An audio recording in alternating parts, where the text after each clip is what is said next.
สบายดีท่านผู้ชมที่เคารพทุกท่านมาพบกับพรสวรรค์ในรายการแวดวงบันเทิงประจำในทุกๆวันเวลาดีๆแบบนี้และสำหรับมื้อนี้พรสวรรค์ก็จะพาท่านผู้ชมมาพบกับการสัมภาษณ์ของน้องๆนักแสดงที่มีความสามารถตื่นตาตื่นใจกับการแสดงที่เพิ่นไปเรียนมาแต่ต่างประเทศและเมื่อเว้าถึงการเป็นนักแสดงแล้วบ่ว่าอาชีพใดก็ดีถ้าว่ามักฮักก็ประสบผลสำเร็จทุกอย่างและสำหรับมื้อนี้พรสวรรค์ก็จะได้เชิญเอาน้องทั้งสองมาเข้าร่วมรายการเพราะว่าเพิ่นอยู่กองกายศิลป์แห่งชาติตอนนี้ไปพบกับนักแสดงทั้งสองน้องเลยเนาะสบายดีลูก โดยสบายดี ทางรายการก็รู้สึกเป็นเกียรติอย่างยิ่งที่ได้เชิญเอาน้องๆอันนะฮักเข้ามาร่วมรายการแวดวงของพวกเฮาเนาะตอนนี้ก็อยากให้น้องได้แนะนำชื่อเสียงแห่งนามว่าชื่อหยังได้มาได้ใส่อหย่างประมาณนี้ก็ให้เอาผู้ชายก่อนเนาะชื่อเสียงแห่งนามเจ้า โดยสบายดีน้องมีชื่อว่าเขาซวงซ่งอายุ19 ปีมาจากบ้านท้องนามีแขวงบุรีรัมย์ไซ เจ้าและผู้น้องต่อมา โดยสบายดีน้องมีชื่อว่านางเยซงอายุ18 ปีมาจากบ้านทุ่งนามี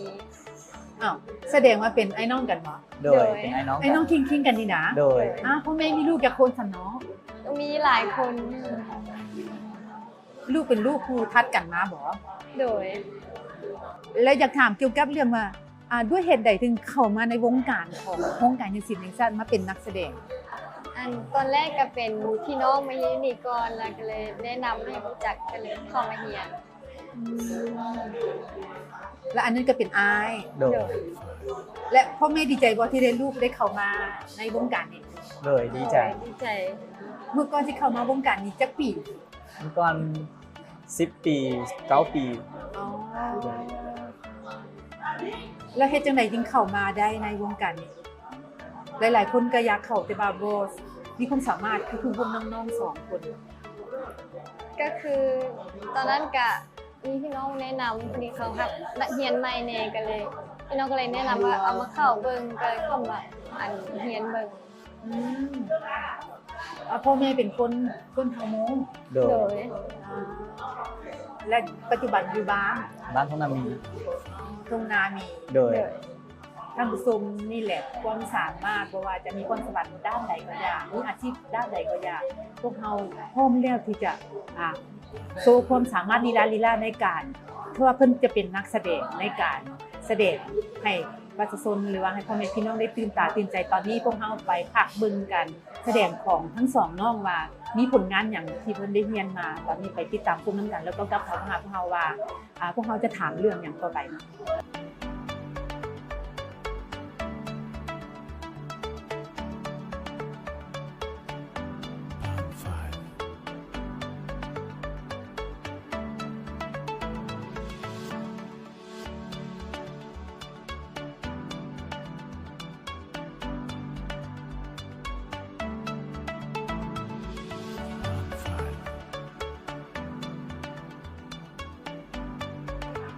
ท่านผู้ชมนั่นก็เป็นความสามารถของน้องๆ2คนที่เข้ามาแสดงในวงการศิลป์แห่งชาติและตอนนี้พวกเราก็กลับเข้ามาหาทั้งสองอีกมาล้มกันเรื่องเกี่ยวกับ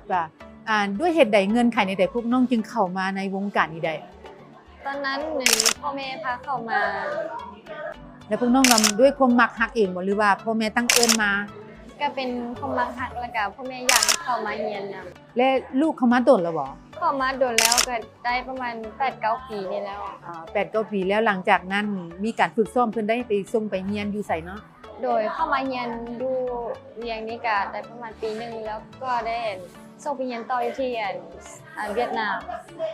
เมื่อก่อนเคยเห็นนักแสดงบนอื่นๆบ่อยู่ว่าจะเป็นต่างประเทศจะเป็นจีนเป็นเวียดเป็นหยังลูกเคยเห็นบ่แล้วว่าอยากไปอยากเรียนอยากเฮ็ดจึงไปไปพร้อมกันทั้งสองไอ้น้องเลยเนาะแล้วบัดนี้การไปเรียนนี่มันไปเรียนวีซ่าหยังได้อีหยังมานี่ กันไปเรียนนี่ก็พระเจ้าก็สอนหลายวิชาแต่ว่าไปเรียนหลักๆนี่จะเป็นไปเรียนวิชาเป็นตีลังกา เว้าเรื่องการเรียนเนาะการเรียนปีทำอีปี2ปี3ปี4จนฮอดจักปีเรียนจบมา ไปเรียนจะแม่นั่นไปเรียนปีแรกแม่จะแม่ไปเรียนพื้นฐานก่อนแล้วปีที่2หั่นเขาก็จะให้ไปเข้ารายการของไฟของเราไปเรียนวิชาโดยเฉพาะ แต่ว่าสองไอ้น้องนี่เรียนพร้อมกันเรียนวีซ่าเดียวกัน โดย ย้อนหยังเพิ่นอยากให้เป็นครูบ่หรือจังได๋ โดย โดยเพิ่นอยากให้เป็นครูมันเลยจับให้เรียนนำกัน แล้วบัดนี้การฝึกซ้อมอยู่โรงเรียนเพิ่น ยากง่ายแนวใด มันก็มีความยากแล้วก็อันบ่ยากมันก็แล้วแต่ว่าอันวิชาที่เราเรียนมันยากหรือมันง่าย และสำหรับน้องซัวส่งเดเป็นจังไดไปฝึกในการตีลังกานี่เป็นจังได ก็รู้สึกว่าได้ไปเรียนตีลังกาก็ได้น้องรู้วิธีตีลังกาแล้วก็มักแน่ และหลังจากเรียนมาแล้วภาคปฏิบัติเป็นจังไดเมื่อยบ่อีหยังประมาณนี้ เลยก็เมื่อยอยู่แต่ว่าเอามักแล้วเขาต้องสู้เต็มที่ ฝึกซ้อมแต่ละมื้อนี่เฮ็ดจังไดแล อยู่ในเวียดนามมันตื่นเช้ามาก็จะได้ไปแล่นออกกำลังกายก่อนแล้วก็แล้วก็สิมาฝึกฮักแอบรายการ แต่ละมื้อมาถึงขึ้นห้องกันเรียนได้เรียนวิชาหยังแหน่นอกจากเรียนนั่นปีนลังกาแล้ว ก็มีเรียนเพิ่มมีเรียนพวกฟ้อนบอลบัลเล่ต์บอลหนังสือแม่มีซีเต็ม แล้วมาถึงปัจจุบันมาฮอดปัจจุบันนี้การฝึกซ้อมของพวกน้องๆ2คนได้มาซ้อมอยู่ในนี่แล้วมาเฮ็ดให้พ่อแม่ประชาชนให้ดีใจมาลูกได้จบมาแล้วเนาะจักปีเนาะ ก็เรียนจบมาได้ปีเดียว ปีเดียวแต่ว่าจบ